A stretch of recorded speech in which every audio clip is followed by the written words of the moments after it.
आज भारतीय शेयर बाजार में कुछ बहुत ही अजीब हुआ। दिन का अंत तो अच्छा दिखा, लेकिन कहानी में एक ट्विस्ट था। चलिए आज इसी उथल-पुथल को समझने की कोशिश करते हैं। पहली नजर में देखें तो 23 फरवरी का दिन बाजार के लिए शानदार था। सेंसेक्स 4800 पॉइंट ऊपर बंद हुआ। लेकिन अगर थोड़ा और गहराई में जाएं तो पता चलता है कि मिड कैप इंडेक्स यानी मंझोले आकार की कंपनियां 258 पॉइंट नीचे थीं। तो ये एक साथ ऊपर और नीचे जाने का क्या मतलब है? देखिए, असली कहानी तो बाजार बंद होने से ठीक पहले के आखिरी आधे घंटे में सामने आई। इसी समय ने पूरे दिन के मूड को पलट कर रख दिया और सबको चौंका दिया। तो चलिए अब इसी बात को समझते हैं कि आखिर उन आखिरी मिनटों में ऐसा क्या हुआ जिसने निवेशकों के बीच एक तरह की घबराहट पैदा कर दी।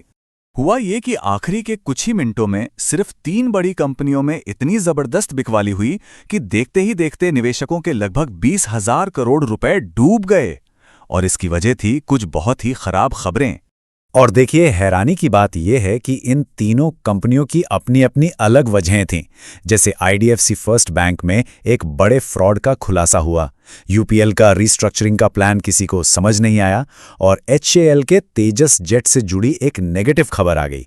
इन 3 अलग अलग घटनाओं ने मिलकर बाजार का माहौल डरावना बना दिया। आईडीएफसी फर्स्ट बैंक वाला मामला तो वाकई में बहुत चौंकाने वाला था। सोचिए, 590 करोड़ की धोखाधड़ी। ये रकम न सिर्फ बैंक के मुनाफे पर सीधा असर डालेगी, बल्कि इससे बैंक की इमेज को भी एक बहुत बड़ा धक्का लगा है, जिसे बनाने में सालों लग जाते हैं। लेकिन जैसा कहते हैं, हर सिक्के के 2 पहलू होते हैं। तो जहां एक तरफ कुछ कंपनियां डूब रही थीं, वहीं कुछ ऐसी भी थीं जिनके लिए आज का दिन बहुत शानदार रहा। जी हां, पटेल इंजीनियरिंग, सीआईई ऑटोमोटिव और डी डेवलपमेंट इंजीनियर्स जैसी कंपनियों के शेयर तो रॉकेट बने हुए थे। वजह, किसी को बड़ा ऑर्डर मिला तो किसी के नतीजे उम्मीद से कई बेहतर आए। इससे एक बात तो साफ हो जाती है कि आज बाजार किसी एक ट्रेंड पर नहीं चल रहा था, बल्कि हर कंपनी की अपनी अपनी कहानी चल रही थी। तो फिर इन सभी घटनाओं से एक निवेशक के तौर पर क्या सबक मिलता है? क्या कुछ सीखने वाली बातें? आज बाजार में एक और बहुत ही जरूरी मुद्दे पर चर्चा हुई। ये एक ऐसी छिपी हुई लागत है जिस पर ज्यादातर निवेशक ध्यान ही नहीं देते, और वो है डीपी चार्ज। ज़ीरोधा के सीईओ नितिन कामत ने भी इसी बात पर जोर दिया। उन्होंने बताया कि ये चार्ज ब्रोकरेज की तरह साफ साफ नहीं दिखता और अलग अलग ब्रोकर्स के लिए ये अलग अलग हो सकता है, और समय के साथ यही छोटा छोटा चार्ज आपके मुनाफे को काफी कम कर सकता है। तो मतलब सीधा सा है, अगली बार जब भी कोई शेयर बेचा जाए तो सिर्फ ब्रोकरेज को न देखें, डीपी चार्ज जैसी सभी लागतों को ध्यान में रखना बहुत जरूरी है। तभी जाकर असली मुनाफे का सही सही अंदाजा लग पाएगा। आज बाजार ने हमें एक और पुराना लेकिन बहुत जरूरी सबक याद दिलाया, और वो सबक छिपा है एचडीआईएल की कहानी में। ये कहानी हमें बताती है कि कैसे एक समय की दिग्गज कंपनी भी अर्श से फर्श पर आ सकती है। जरा इस टाइमलाइन पर नजर डालिए। 2008 में एचडीआईएल का मार्केट कैप 50,000 करोड़ रुपए का था, मतलब देश की टॉप कंपनियों में से एक। और आज ये सिमटकर महज 117 करोड़ का रह गया है।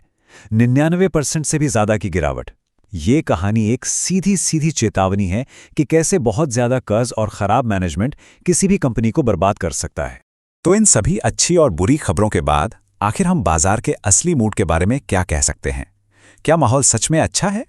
देखिए, निष्कर्ष बिल्कुल साफ है। सेंसेक्स भले ही हरे निशान में बंद हुआ हो, लेकिन जो आखिरी मिनटों में घबराहट दिखी वो बताती है कि निवेशक बेफिक्र तो बिल्कुल नहीं है। उनकी चिंता पूरे बाजार को लेकर नहीं, बल्कि कुछ खास कंपनियों से जुड़े जोखिमों को लेकर है। और यहीं पर एक बहुत बड़ा सवाल खड़ा होता है जिस पर सोचना जरूरी है। क्या असली जोखिम बाजार की बड़ी बड़ी हेडलाइंस में छुपा है, या फिर वो अलग अलग कंपनियों की बैलेंस शीट और उनकी कहानियों की गहराइयों में मिलता है? इस पर विचार जरूर कीजिएगा। शेयर बाजार में निवेश बाजार के जोखिम के अधीन है। मैं कोई सेबी पंजीकृत रिसर्च एनालिस्ट नहीं हूँ। मेरी तरफ से मैं बेस्ट जानकारी प्रोवाइड करने का पूरा प्रयास करता हूँ, पर शेयर मार्केट में कोई भी ट्रेडिंग या निवेश का सिस्टम 100% परफेक्ट नहीं होता है। इस वीडियो में दिखाई गई जानकारी से आपको शेयर बाजार में 100% लाभ ही होगा, इसकी कोई गारंटी नहीं है। आपको इससे नुकसान भी उठाना पड़ सकता है। इस वीडियो में दिखाई गई जानकारी को सिर्फ एजुकेशनल पर्पज के लिए समझा जाए तथा इसमें बताई गई जानकारी का उपयोग स्वविवेक से करें। मैं इस वीडियो का निर्माता किसी भी नुकसान के लिए उत्तरदायी नहीं हूँ। Thank you.